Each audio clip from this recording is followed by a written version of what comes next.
Hello friends, welcome. स्वागत है एक बार फिर से हमारे और आपके यूट्यूब चैनल रिएक्शन ऑफिशियल ज्ञान में। दोस्तों, आज के इस टॉपिक में हम बात करेंगे कि क्या डायबिटीज़ में दूध और दही का सेवन करना चाहिए या नहीं करना चाहिए। तो इसी के बारे में आज के इस वीडियो में हम बात करने वाले हैं। तो चलिए इस वीडियो को शुरू करते हैं और जानते हैं कि डायबिटीज़ में दूध और दही का सेवन करना चाहिए कि नहीं करना चाहिए, कि साइंस इस बारे में क्या कहती है, कि वाकई आपको डायबिटीज़ में दूध और दही का सेवन नहीं करना चाहिए या फिर अगर करना चाहिए तो ऐसे में कौन कौन सी सावधानी बरतनी चाहिए। दोस्तों, सबसे पहले ये समझने की कोशिश करते हैं कि दूध और दही को कुछ लोग डायबिटीज़ के लिए इतना बुरा क्यों मानते हैं। तो ऐसा दोस्तों इसीलिए हो सकता है कि दूध और दही में लैक्टोज होता है, जो कि एक तरह की नेचुरल शुगर है। जब हम दूध या दही को कंज्यूम करते हैं तो लैक्टोज हमारे ब्लड शुगर लेवल्स को बढ़ा सकता है। एक कप दूध के अंदर लगभग 12 ग्राम कार्बोहाइड्रेट होते हैं, जबकि एक कप प्लेन दही के अंदर 5 से 10 ग्राम कार्बोहाइड्रेट हो सकता है। ये कार्बोहाइड्रेट्स हमारे ब्लड शुगर लेवल को अफेक्ट करते हैं। इसलिए कुछ लोग ऐसा मानते हैं कि अगर आपको डायबिटीज़ है तो दूध और दही से आपको दूर रहना चाहिए, इनको अवॉइड करना चाहिए। दोस्तों, इसके अलावा लैक्टोज इंटॉलरेंस भी एक बहुत ही कॉमन कंसर्न है। बहुत सारे लोग ऐसे होते हैं, आपने अक्सर देखा होगा, जिनको दूध हजम नहीं होता है, जबकि लैक्टोज इंटॉलरेंस की वजह से होता है। इसमें आपके अंदर ब्लोटिंग, गैस और डायरिया वगैरह पैदा होने की शिकायतें भी हो जाती है। और अगर डायबिटीज़ की बात करें तो डायबिटीज़ के लिए यह जो लैक्टोज इंटॉलरेंस है, ये डाइजेशन के साथ साथ ब्लड शुगर मैनेजमेंट में भी प्रॉब्लम क्रिएट कर सकता है, जिससे कि शुगर आपकी बढ़ सकती है। लैक्टोज की तरह दूध और दही का फैट कंटेंट भी एक इम्पोर्टेंट फैक्टर है। होल मिल्क के अंदर हाई सैचुरेटेड फैट होता है दोस्तों, जो कि इंसुलिन रेजिस्टेंस और हार्ट हेल्थ पर नेगेटिव इफेक्ट डाल सकता है। सैचुरेटेड फैट्स इंसुलिन रेजिस्टेंस को बढ़ा सकता है, जो कि डायबिटीज़ के कंट्रोल को और भी ज़्यादा मुश्किल बना देता है। इनफैक्ट कुछ स्टडीज़ ये भी सजेस्ट करती है कि हाई फैट डेयरी प्रोडक्ट्स और इंसुलिन रेजिस्टेंस के बीच में डायरेक्ट लिंक हो सकता है। इंसुलिन रेजिस्टेंस का मतलब होता है दोस्तों कि सेल्स इंसुलिन को इफेक्टिवली रिस्पॉन्ड नहीं करते, जबकि ब्लड शुगर लेवल को इंक्रीज कर सकता है। तो दोस्तों, ये है कुछ ऐसे रीजंस जिसकी वजह से लोगों को लगता है कि डायबिटीज़ के मरीजों को डेयरी प्रोडक्ट से बचना चाहिए, इनको कंज्यूम नहीं करना चाहिए। और अगर देखा जाए तो ऐसा लगना बहुत ही स्वाभाविक भी है, क्योंकि ये सभी पॉइंट्स अपने अपने जगह में सही है। तो अगर आपको डायबिटीज़ है या फिर आपको डायबिटीज़ नहीं भी है और ऐसे में इससे आप बचना चाहते हैं, तो आपको दूध और दही इस्तेमाल करना चाहिए या नहीं करना चाहिए, इसके बारे में ये जानते हैं। अगर करना चाहिए तो इसके लिए क्या तरीका है वो भी चलिए अच्छे से जानते हैं। चलिए आगे बढ़ते हैं और इन सभी बातों के बारे में पूरी डिटेल से जानते हैं। लेकिन उससे पहले ये वीडियो अगर आपको अच्छी लग रही है तो फटाफट से लाइक वाला बटन ज़रूर प्रेस कर दीजिएगा, कंजूसी मत कीजिएगा। और अगर मन में कोई शंका हो तो नीचे कमेंट सेक्शन में आप मुझे ज़रूर पूछिएगा, मैं सभी कमेंट्स पढ़ूंगा और उसको रिप्लाई देने की कोशिश करता हूँ।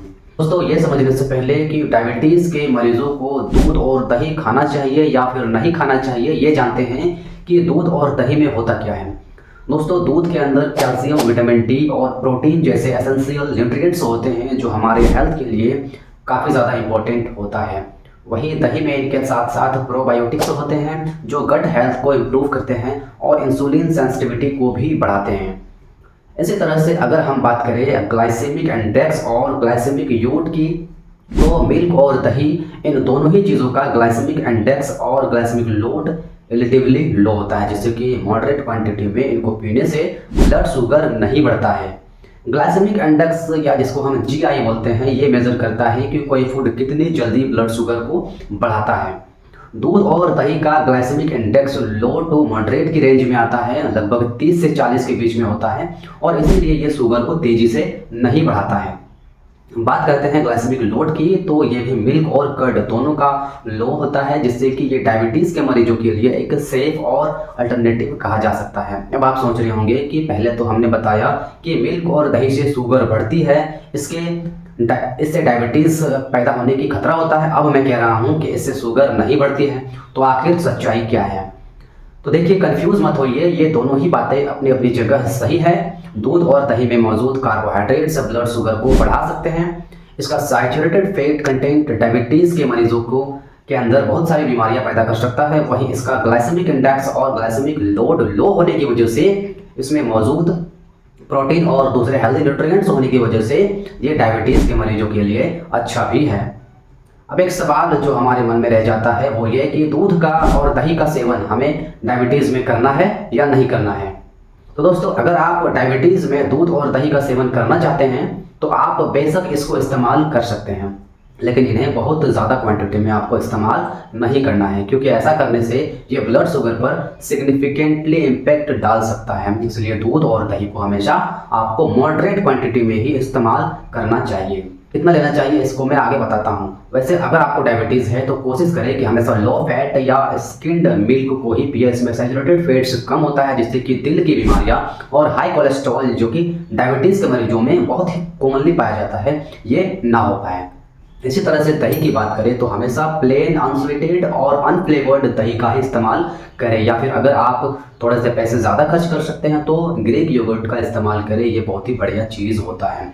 एक दिन में आप कितना दूध पी सकते हैं या कितना दही खा सकते हैं, ये भी एक बहुत ही इम्पोर्टेंट सवाल है दोस्तों, जो अब आपके मन में ज़रूर आ रहा होगा। तो देखिए, आप अगर एक दिन में 250 से 500 ml तक दूध पीते हैं तो ये आपके लिए बहुत ही ज़्यादा नुकसानदेह नहीं होता है, ये फायदेमंद होता है, इससे शुगर नहीं बढ़ता है। लेकिन हाँ, एक बात का ख्याल रखना बहुत ही इंपॉर्टेंट है कि एक वक्त में आपको 200 से 250 ml दूध पीना है, इससे ज़्यादा आपको नहीं पीना है। अगर आपको एक दिन में 500 ml दूध पीना है तो जबकि एक्चुअल में ये रिकमेंडेड है, क्योंकि अगर आप एक दिन में आधा किलो दूध पीते हैं तो इससे आपकी रोज़ाना की जो कैल्शियम रिक्वायरमेंट है वो काफ़ी हद तक पूरी हो जाती है। तो 500 ml दूध अगर आप पीना चाहते हैं तो इसके लिए आप इसको दिन में 2 या 3 टाइम में डिवाइड कर दीजिए। मान के चलिए 200 ml आप दिन में 3 टाइम पी लीजिए, या फिर 250 ml करके आप दिन में 2 टाइम पी लीजिए। इससे आपको न्यूट्रिशन भी भरपूर मिलेगा और आपकी शुगर भी नहीं बढ़ेगा। आयुर्वेद के नज़रिए से देखा जाए तो आपको हमेशा गर्म दूध ही पीना चाहिए। ये बॉडी को नरिशमेंट देता है और वात और पित्त दोष को शांत करने का काम करता है। और अगर हो सके तो आप दूध के अंदर हल्दी या फिर छोटी इलायची डाल लें, इससे दूध का जो लाभ है वो ज़्यादा हो जाता है, बढ़ जाता है, और ये डाइजेस्ट भी आसानी से हो जाता है। दही की बात करें दोस्तों तो दही को भी आप रोज़ाना 150 से 200 ग्राम तक कंज्यूम कर सकते हैं, पर इसको भी आपको दिन में 2 टाइम में डिवाइड करके ही खाना है, एक बार में बहुत सारा आपको नहीं खाना है।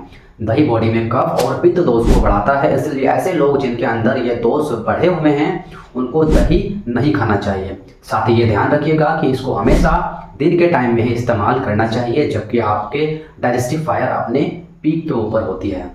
रात में दही को इस्तेमाल करने से आपको बहुत सारी बीमारियां पैदा हो सकती है और आपके अंदर हार्मोनल और जो हमारे वात पित्त का कफ होते हैं इसके अंदर इम्बैलेंस भी पैदा हो सकता है।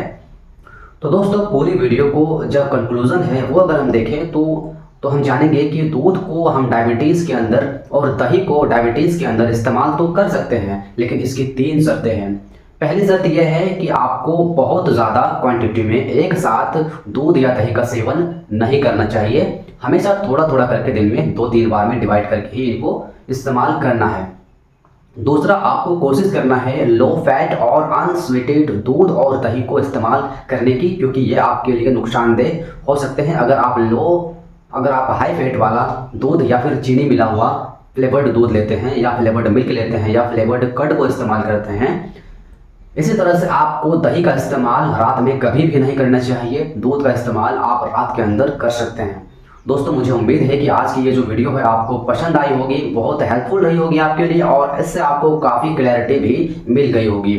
इस वीडियो को लाइक कीजिए, शेयर कीजिए सभी के साथ, और हंसते रहिए, मुस्कुराते रहिए, और रोज़ कुछ ना कुछ नया सीखते रहिए ताकि आप रह सके स्वस्थ हमेशा। Thank you.